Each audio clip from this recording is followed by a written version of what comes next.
Happy Tuesday to ya. It's Tuesday, so therefore, it's News Report Day. My voice went out on that.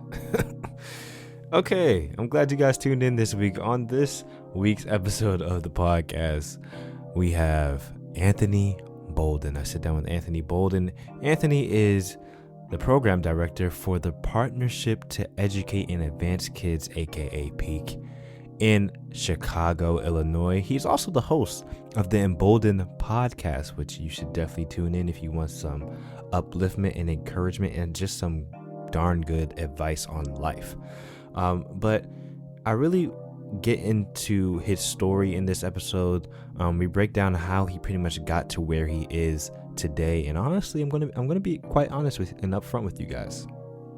That's about half of the podcast episode. We really get to break down his story, and there's so many relatable gems in there that I know that you will love and enjoy, be able to grow from. But I know some of you guys are busy. You might be listening to this in your car on the way to work, or you're doing some type of chore or something. So if you really just want to get into the meat of what my questions were, that starts around 27 minutes into the interview. But I'm telling you, you don't want to miss his story, but I get it. But if you do skip, you got to go back and listen later, or you will be missing out on a treat.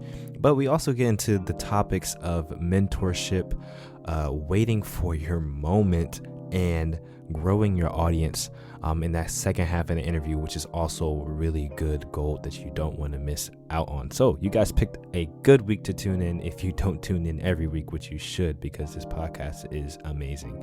Anyway, thank you guys for your kind DMs. I've been asking people to screenshot their phones when they're listening to the podcast, just to show me that you're listening, that you're supporting, that you're enjoying it, and to share it with others. And you guys have been doing a good job of that. If you haven't done that, you need to get on it today. Also, those people who have been leaving ratings and reviews, thank you so much for the 5-star ratings and the kind reviews. If you haven't done that either, you need to do that today as well, so people can see what to expect from the podcast. Share it with somebody on your Instagram story. Tag us on it on Instagram. That's at the Muse Report Podcast, or you could like us on Facebook as well. The same thing, the Muse Report Podcast. I would deeply appreciate it if you just spread the word that way and show me that you're listening. Show me that you're tuned in and getting this good information. So that's about all I have for you guys from the front end. Let's get into this episode and interview with Anthony Bolden. Here we go. Loading. Extra, read all about it. It's a case study for success. Be teachable. What better way to learn than to just ask? The learning process becomes a journey. Turning dreams into realities.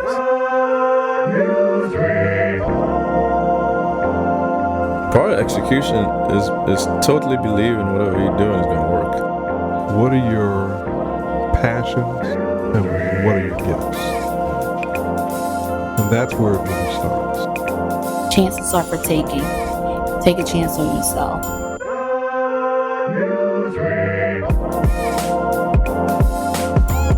Any and everyone is capable of being a leader. You're not going to have all the answers immediately. Mentors to expose you to things that you otherwise wouldn't know. It was all I thought about and dreamed. Like I would literally get up in the morning, practice, because I knew the time would come. Just do it.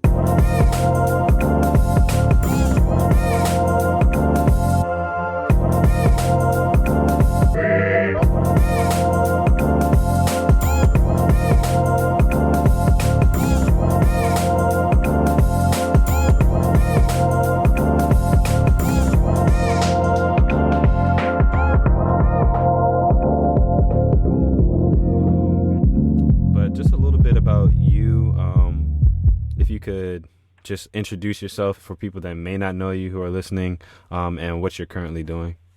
Yeah, so 27-year-old guy trying to figure it out.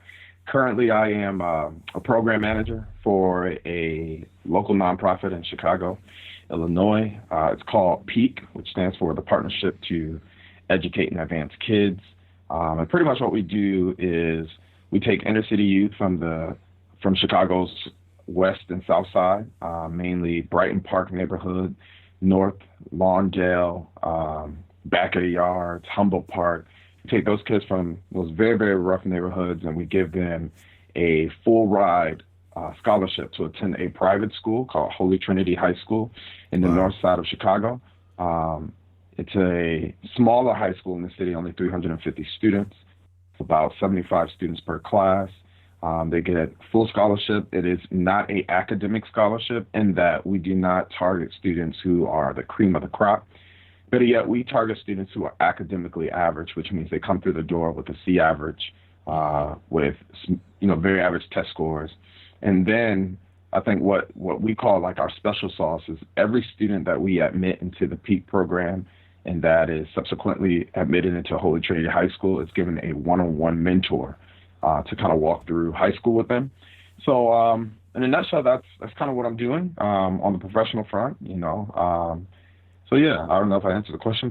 But No, you did for sure. And on the nonprofit, like I did a few interviews with a nonprofit.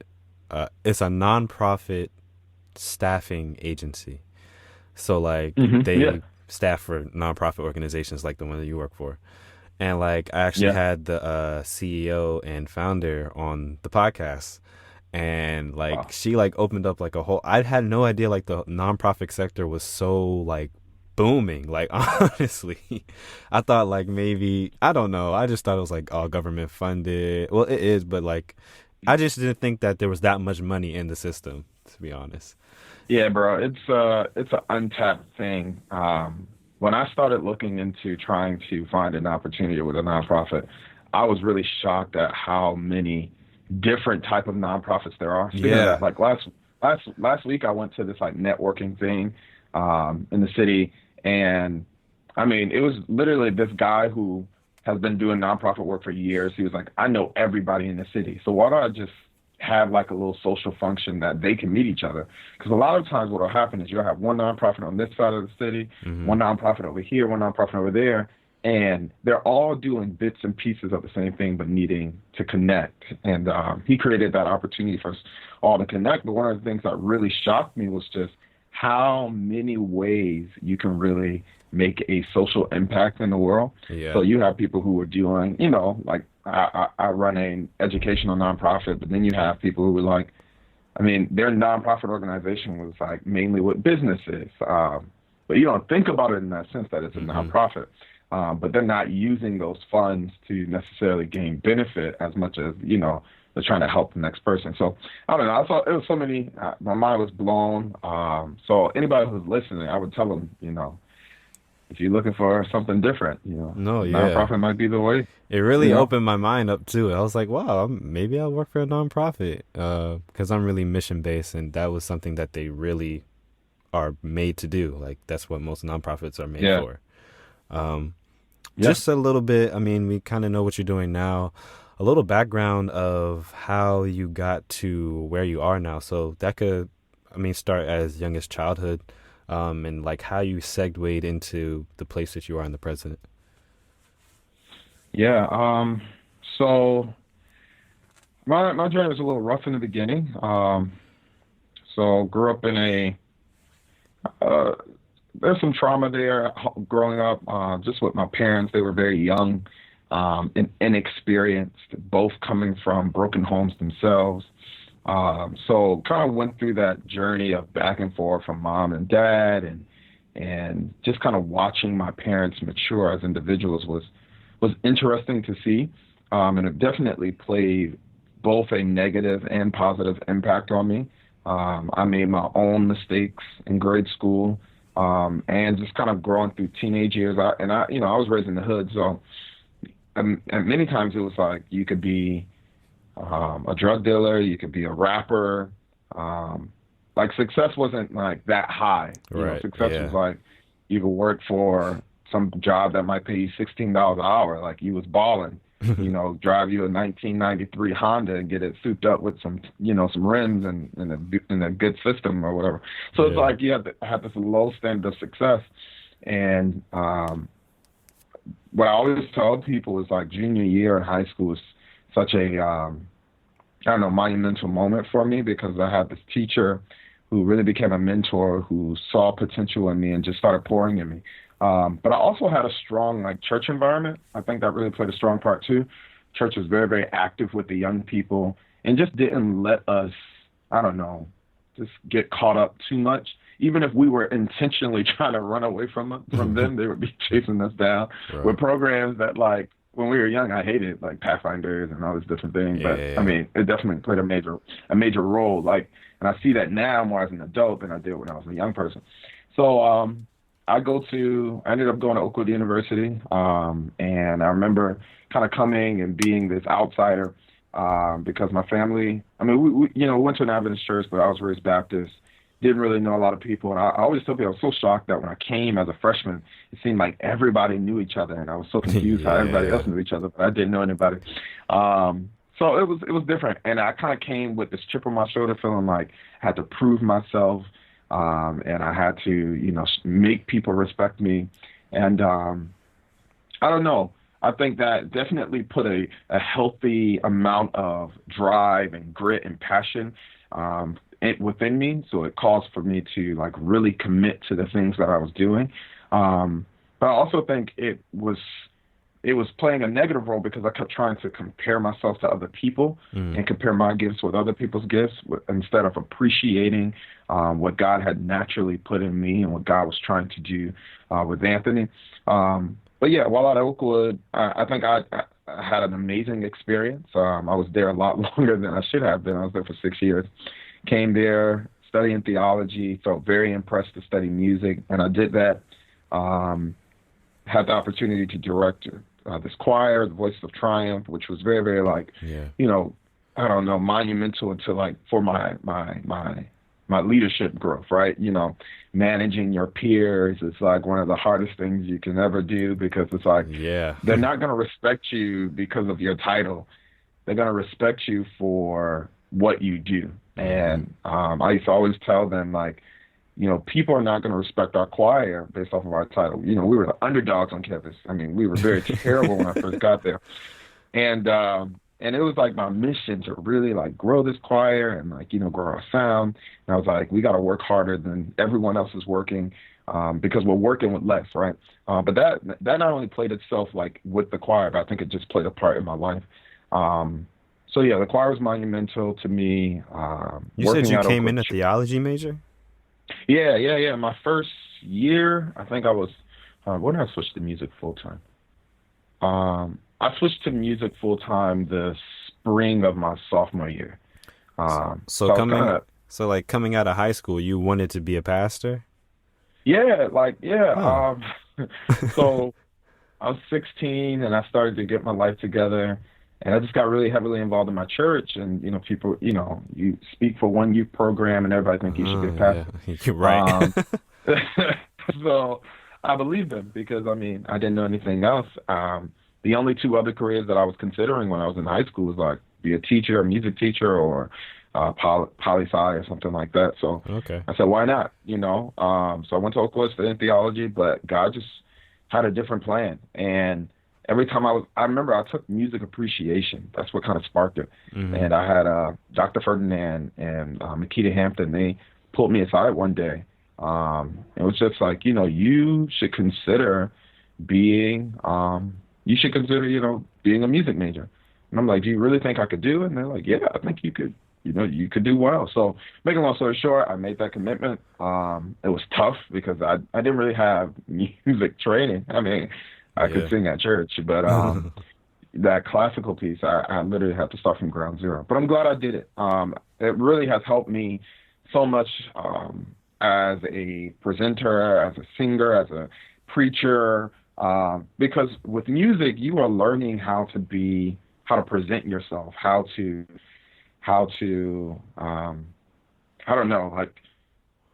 present yourself with confidence. It's all about breathing and sound and emotion.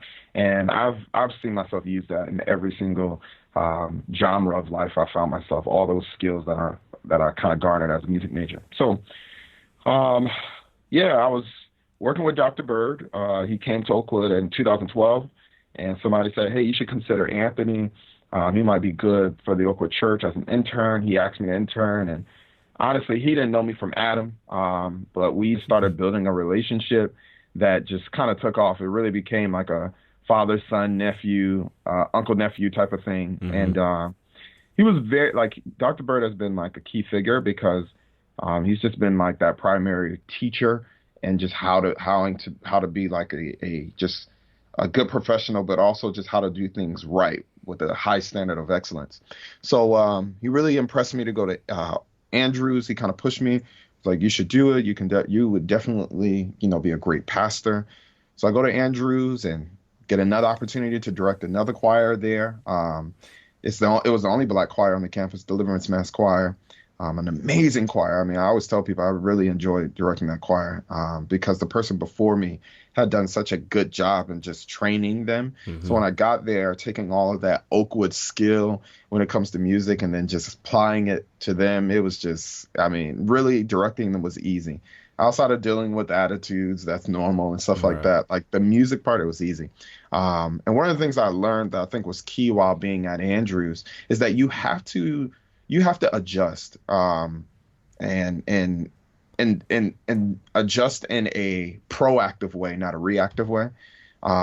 Because I was coming from like this HBCU culture, all Black people, this rich choral legacy, where church was like, in the South, in that Bible Belt. So church is just a thing, being churchy is almost trendy. And then going up to Andrews, and you're in the middle of Southwest Michigan, you're at the second most diverse school in the country, not just like Adventist school, but like every single school. It's like Andrews is number 2.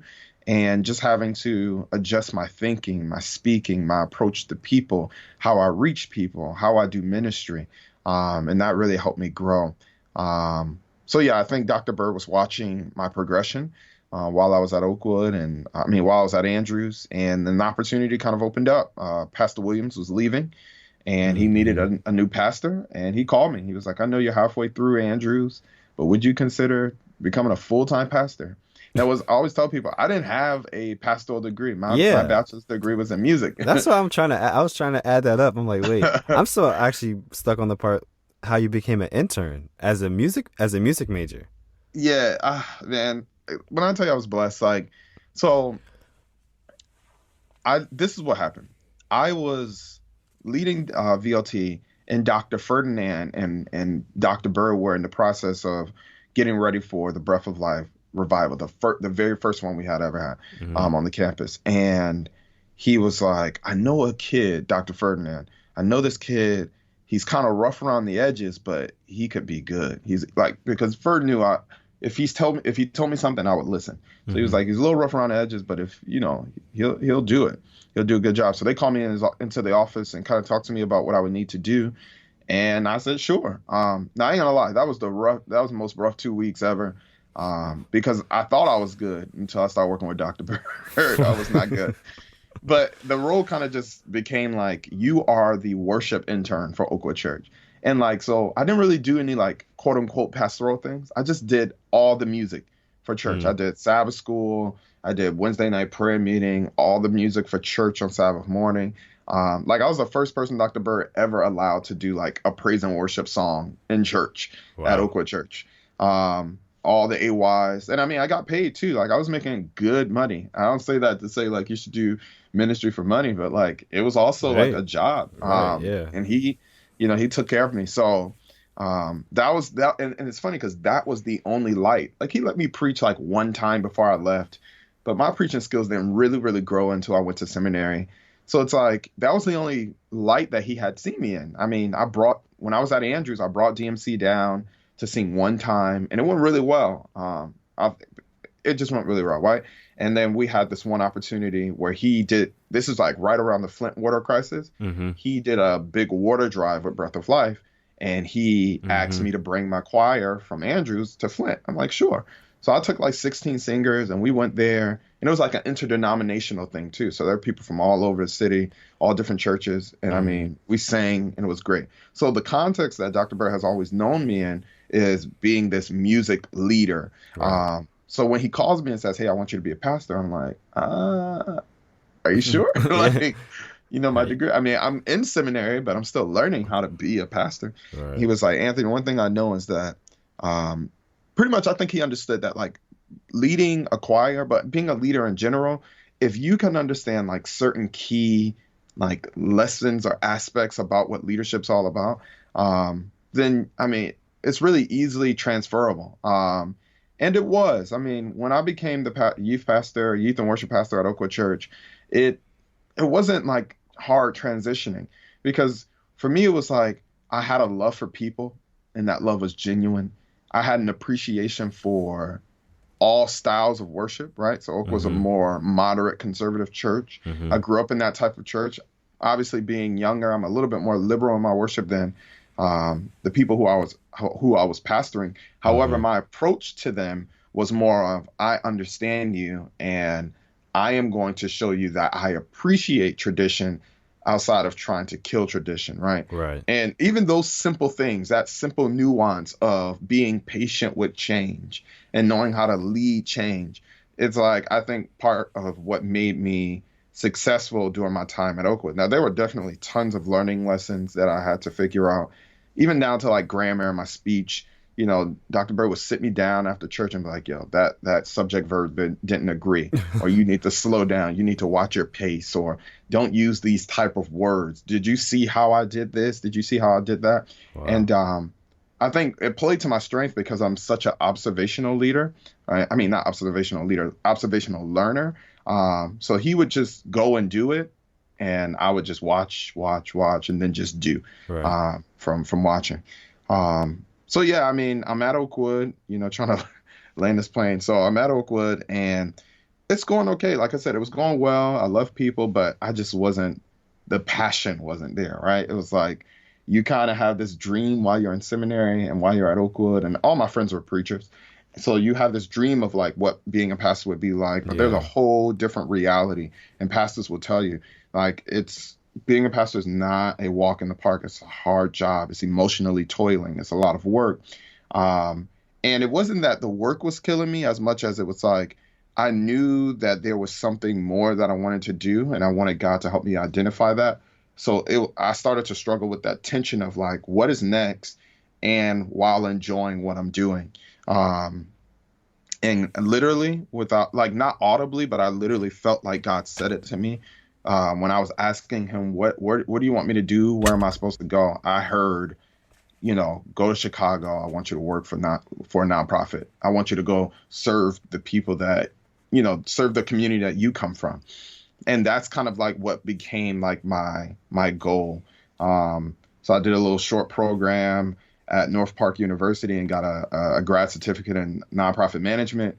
And then I just started applying to jobs. And eventually I ran upon Peak, and the rest is history. And I'll say this too, because I don't want to cheapen the experience.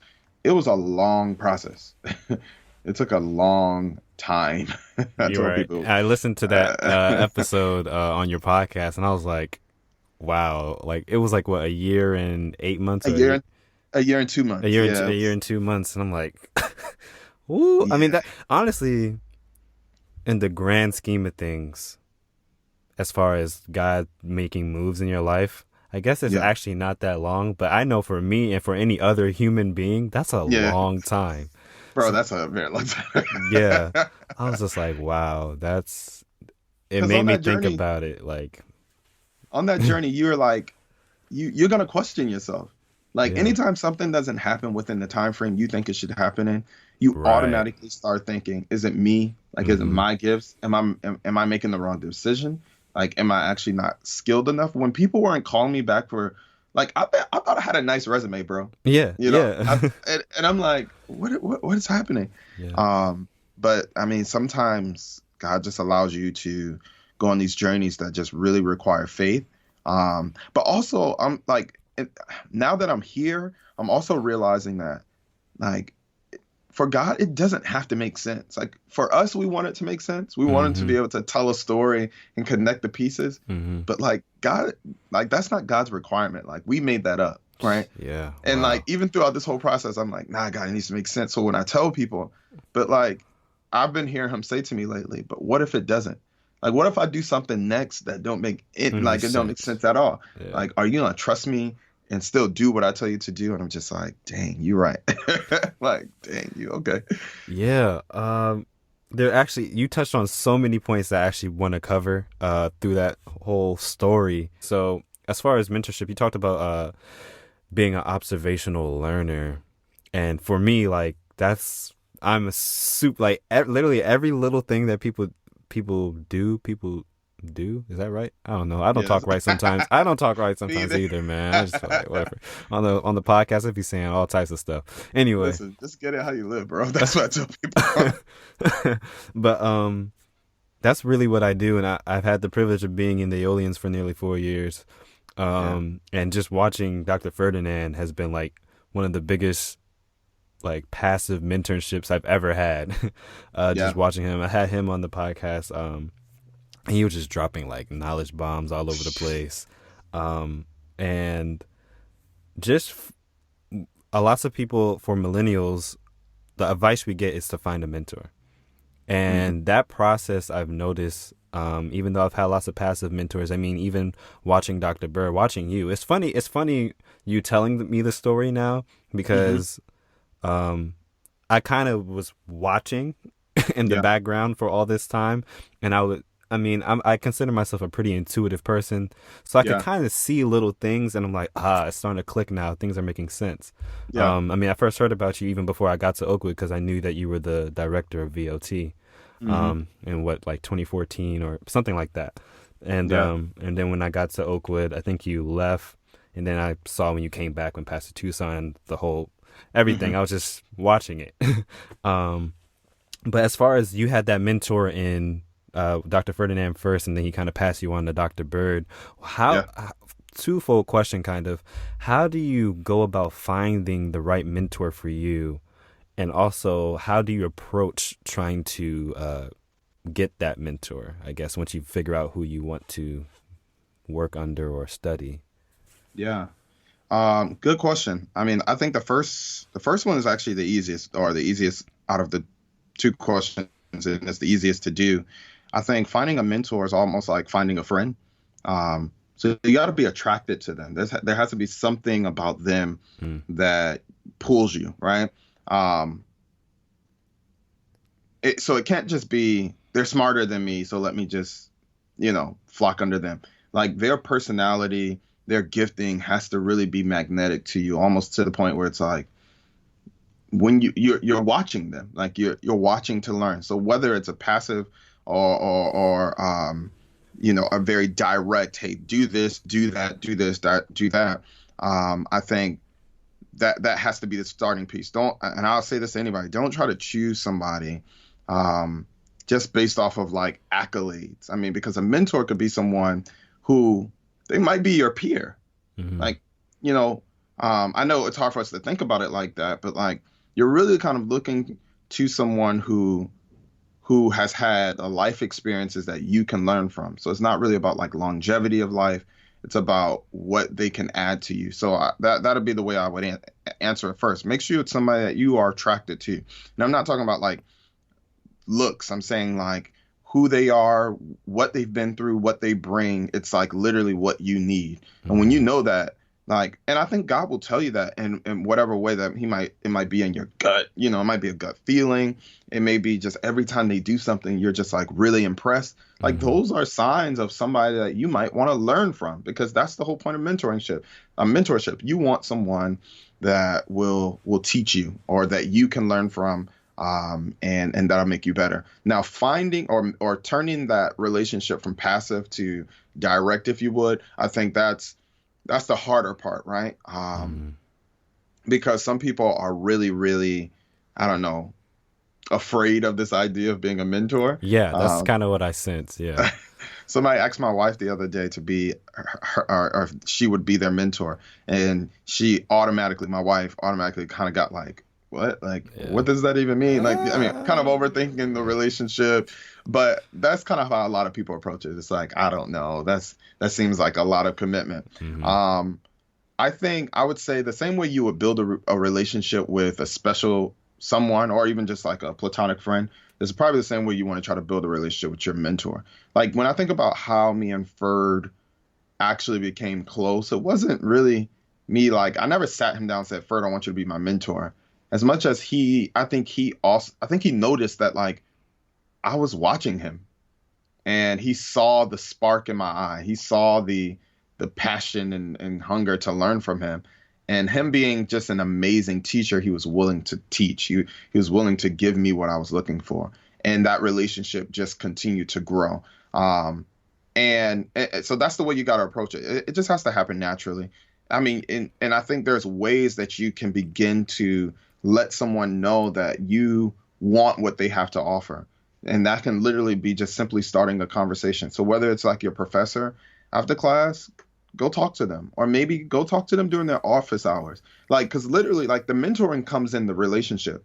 Like mentoring is not like, let me put on my mentoring hat and now I'm about to throw a bunch of facts at you, write them down and go home and do them. It's more like, let's walk through life together, right? Yeah. And as we walk through life, you're going to notice things that I'm doing, or I may hear something from stories that you're telling me, and I'll give you some advice, or I may not give you advice, or I may do something that you like or dislike, and you will learn from that. So that I would say just build that relationship with them naturally. Go see them during office hours. Take them to coffee. There's a person here in Chicago. I just got here, and God said, yo, you need a mentor while you're here. You still need one. My job, we have a consultant who works for my company, and they were like, Anthony, you need to take him to coffee so you guys can just, begin to build a relationship, because you're going to work closely together. And he's not Adventist, he's a Catholic guy, older than me, much older than me. Took him out to get coffee, and we're just talking, just telling our stories. And literally while I'm sitting there, I just feel that gut, like everything he's saying, I'm like, man, like this is what I need to learn from, like right here in this. And I just tell him, I'm like, I usually don't do this, but like, I got to take you out to coffee again. And he was like, yeah, I would love to. And like 3 or 4 days ago, he just sent me an email. Hey man, just checking on you, blah, blah, blah, blah, blah. Right. Now I already can see like, all right, that relationship is sparking. It's now it's reciprocal. But it just kind of started with me, just kind of stepping out of my comfort zone and saying, yo, I'm gonna take you to coffee and let's just rap. And I think you do that, you'll find yourself really building an amazing network, but also having some great people you can call on that would be really, really beneficial to you in your journey. Cool. Yeah. That's really good advice. I feel like it just has to be organic. It really does. Yeah, it has to. So you are kind of in the midst of a transition, or recently just transitioned to a new phase of your life. And lots of us, myself, and I know lots of people who are listening, we all have the same type of feelings a lot. We may feel like a tug to do something, or we might envision it somehow, but we're scared, or we might care what people think about us, or things like that. How do you, one, combat maybe that fear, or two, know if it's the right move to make, or if you're just, I don't know, maybe it's not, maybe you're just dreaming, I don't know. Yeah, this is a hard one, man.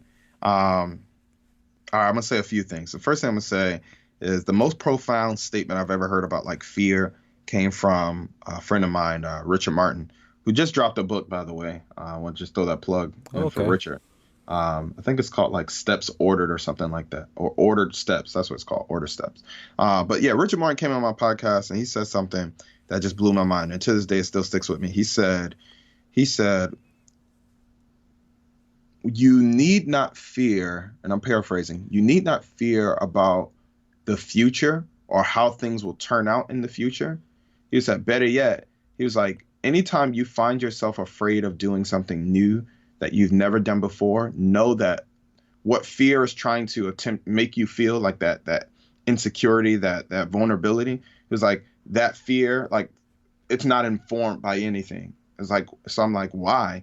And he's like, because fear is trying to tell you to be afraid of something that fear itself has never even faced, because you've never faced it before. Right. Yeah. So it's like, it's almost irrational. And you have to tell yourself that you are being irrational. You don't know if you're going to fail at starting a vlog. Why? Because you've never vlogged before. we never knew if we would be great podcasters. Nobody told, like, if we would have asked around, some people might have told us no, like this might not be for you. But now, guess what? That's what we do, Right. and people listen. So we must, like, so there has to be some success in that because somebody's getting something out of it. So that'll be my first thing. Like, you never really know till you try. And then the second piece to it is like, don't allow yourself to be, I don't know, dissuade, if that's a word, by like how you will be able to sustain it, because in that you are like, you're missing the whole point. Like, don't even think about like, what am I gonna do in season 2? Like, nobody cares. Like, Right, all you yeah. need to focus on is how are you even gonna start. And a lot of times where I see people get like really kind of like lost in their planning and their dreams is that they're thinking about like 10 years down the line, and they haven't even been successful with like just the simple stuff. Like, Right. what are the basic things? Did you need make to an do? Like, account yet? Like, exactly. Yeah. Like, what's your logo? Like, do you have a theme? Like, Right, exactly. Like, you gotta like the hardest thing that people struggle with is starting. Like, anybody can vision and talk. Like, starting is the hardest thing. So like, don't allow yourself to be distracted by like, what am I gonna do long term? And then I don't know. Like, I guess just more frankly, for me, I don't know. It's definitely something I'm still working on. I think when it comes to like, all right, so this I'll say, I have a huge level of like self-awareness.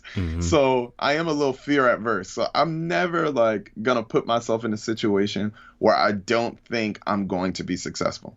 And so like, I don't want people to like, oh yeah, Anthony will do anything. No, I know myself. Right. And I do think that's important. Like, if you can't sing, don't like quit your job to be a full-time singer. Like, I mean, you know where your gifts are. Like, Right, that's yeah. what I'm saying. Yeah. So it's like, for me, it's like, I knew my gifting lied in, being able to motivate people and talk to people and be relational. Now, obviously, there are things that I need to work on to be better at that.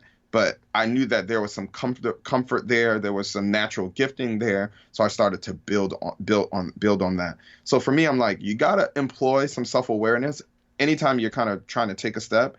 However, I also think that blind faith is needed too, right? Because to be able to, as they say, do what you've never done, or to get what you've never gotten, you have to do what you've never done, that type of thing. Like, that means sometimes you're just going to have to, figure it out as you go. Yeah. Like, and that's really what it is. You just got to figure it out as you go. And figuring it out as you go, to me, I think is just the most beautiful way to live life. That's fun, right? Why not? You got one Yeah. life. Many of the people who are listening to your podcast are probably in their 20s. And right now, you don't have to have it all together. You've convinced yourself that you do. You've convinced yourself that, like, when you graduate, you got to know what's next. But you really don't. Like, you actually could take off a year right now from college and start that next year and be pretty much in the same place you would be if you were if you went straight through. Why? Because a lot of times, sometimes we put like more pressure on ourselves than we need to. And sometimes it's like better to just enjoy the moment and to learn from where you are right there than it is to like try to make yourself feel like you have to have this like grandmaster plan and you figured it all out at 21. Right. No, you didn't. Nobody did. Like, nobody has. I still feel like I'm just starting my journey. I turn 28 next month. Like, Wow. I'm getting old. I'm about to be 30 before I know it. Yeah, but it's you're like, still pretty young.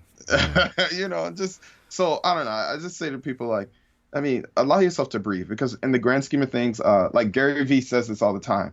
If we all are living to be about 70, 80, 90, right? That's like the average, somewhere between 70 and 90. And right now, many of us are between like 20 and 30. We haven't even lived 50% of our lives yet. Right. Which means like right now you could like ruin your life and start over at 30, go to school for 4 more years, or go get a master's in 2 years and be able to start over and only be 32. Right. Yeah, when you really sit down and like think about it, it's really irrational. It really is. Yeah. And honestly, I mean, I'm really at that point in life, about to graduate and stuff. Like, all the questions are just coming. Like, oh, what are you going to do? Like, blah, blah, blah. Even like things about my personal life and things like that have nothing to do with like anything. And I'm just like, honestly, it's gotten to a point where I have like these default things that I just say just to get people away. I know exactly what you're talking about. Yeah, and it's just like, I'm just going to say this. Hopefully they're happy and satisfied with it. And I could go about just figuring out my own life. Yeah. So, like, I know I'm not the only person that has to deal with that. And, like, it's perfectly okay not to not know exactly what you want to do. You don't have to have it all figured out, like, right now. And that's basically the success and the joy that I've had doing the podcast, putting stuff out on Facebook, impacting people's lives, even though it's still pretty small to me. I don't feel like I'm doing much, but the little things that people do say, it really does like, make me realize that I am doing something. Yeah. It really has been off of just impulse decisions. Like, I know that I'm in the right space now. Yeah. Like, I could work within these parameters, and anything within those parameters, I almost have to just like not give myself time to think about it, because I'm a very analytical person. I like to have things like worked out, planned, all that stuff. And pretty much I had to ditch that whole thing. Like, I just had to just start going. And I mean, that's how the podcast started. So like, I kind of want to know how your story was. How did you go about starting your podcast? Why did you start it? What was the whole purpose behind it? Yeah. It's kind of similar to yours, to be honest, man. So I made a decision that I was going to actually leave my job in July of 2017, I think that was. And, the first thing I started to do was researching just this field, like nonprofit stuff. But it really quickly transitioned from like, trying to figure out like nonprofit youth development work to really just motivating myself every day. And I remember seeing a friend that same weekend who put me on podcasts. I wasn't listening to podcasts before July 2017. And he downloaded this podcast app on my phone. And the first podcast, I remember he put 3 podcasts on my phone. It was Pierre Quinn's Leading While Green, the Catalyst podcast, and what's the other guy? Andy Stanley podcast. Those are the 3 I had. And I would listen to the Catalyst and the Andy Stanleys every day. That was good. But then I started listening to Pierre. And Pierre had just started his. He might have been like 2 episodes in. And I knew Pierre. We had worked together before. I brought my choir to his church when he was in South Central. And he just was motivating me. And one day I was just driving to work. And I just had that thought, like, what if I started my own podcast? Right. And I was like, I've always wanted to write a book, right? I'm like, I want to write a book. And my friends was like, yo, you should start a podcast. And just like, let the podcast be like where you just throw out ideas for your book. Like, it's like, those are your chapters, if you would. And so I told my wife, it's like, I'm gonna start a podcast, and like, even if 5 people listen, I'm just gonna do it because I'm really doing it for me, for my book. Yes. So yeah, same. I'm like, okay, cool. And I remember I kept saying I'm gonna do it. I was like, oh, I need a mic, I need this, and eventually I was like, I kept putting out all these excuses, right? Yeah, like, because now it's like, I remember I said I was gonna do it. It might have been like September or something now, and then like it was one random night in October. Like, I was at home by myself. It might have been like a Sunday. I think my fiance at the time had just like left because she was living in Nashville. So she was visiting and she had just left. And I literally just went in my bathroom and sat down on the floor, turned on my iPhone, and just started recording. That's like pretty much the same thing I did. Yeah, I just started recording. Like, I had a title, I had a logo created, I just had no content. I didn't know what I was going to talk about. And then like literally I just started talking. And I figured out my topic as I go. And most people don't know because I edited all the clippings out of it. But like, I didn't even record it straight through. Like, my first 4 episodes were like 1 minute of like talking and then stopping because like I didn't know what I was gonna say next. Right. And then like I would kind of plug myself back in to it. Like, I know exactly how it goes. Yeah. So it's just like, that's what I did. And like, it was like that for the first 4 episodes. And eventually it just started naturally coming out of me where I didn't even need to write down notes. Like, I had like 3 points in my head that I knew I wanted to talk about. I would like go into my office at the church, like on Fridays when nobody was there, record the podcast, edit it, and then publish it. So, I mean, it's not some glamorous story. It just started growing. It really did. Like, I think I had like that first, like, people always say, oh, you start slow and then you grow. I don't think that's what happened. I think for me, all my friends were like super excited that I started. So like the first like 2 episodes, I had like 100 listens or whatever. And I was like, you were killing it right off the break. Yeah, I was like, yo, this is it. And then like after that, it's just like, I was like, oh, and it's funny because this is how people are. They're gonna like people watch to see if you're serious. Like that's why it's important to be consistent. Like you got to be consistent because you got to make people believe in you. You got to make people like feel like, nah, this journey is serious. Like, oh, he's serious, and that's what happened. Like after the first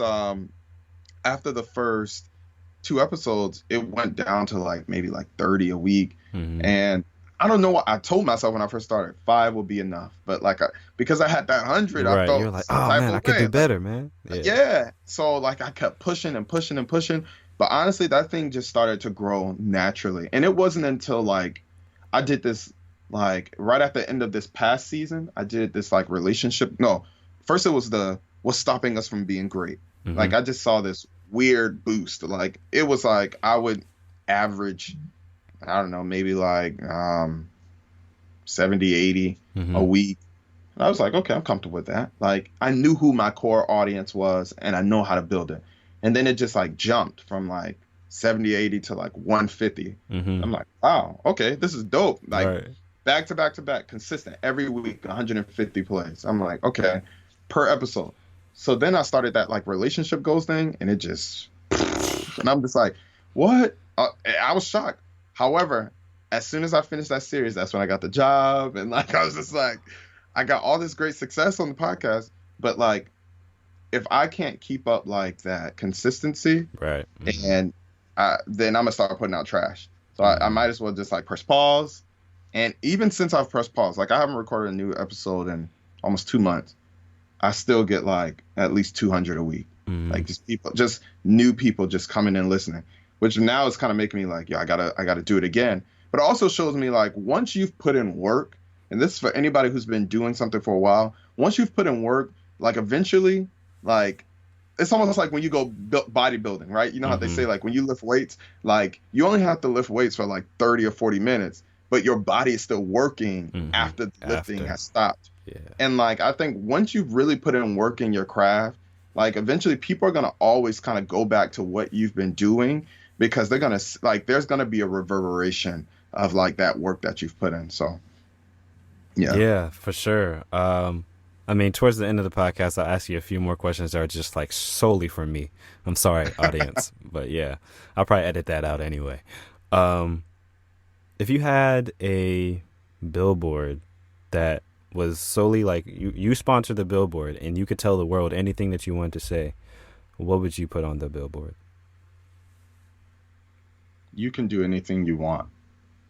That's one of the things that I've just had to accept. Like any little dream that I have for my life, it can actually become a reality. And I used to didn't believe that until this like journey with the job. Like I just started to believe. I mean, it didn't look like it was going to work. It really didn't. But I just never said it. I just never let the words come out of my mouth. I just kept speaking life. And now that's what I tell people all the time. I tell the kids that are like the kids that are in my mentor program, I tell them literally anything you want to do. Irregardless of like where you are academically. Like I don't think any of those things are really deterrents of like whether you can be successful or not. It's like anything you want to do, you can do it. You just gotta work for it. Certain things are just gonna require more work than others. Yeah. Cool, man. Boom. There it is. This week's episode of the Muse Report with Anthony Bolden. I know I learned so many things from this episode, things that I can apply right now, and I know that you did too. And if you enjoyed it, just let me know that you enjoyed it. If you really enjoyed it, share it with somebody who you might think needs it, a friend, a colleague, a coworker, somebody that can use this information and apply it to their everyday lives. Thank you guys for being just the great supporters that you are.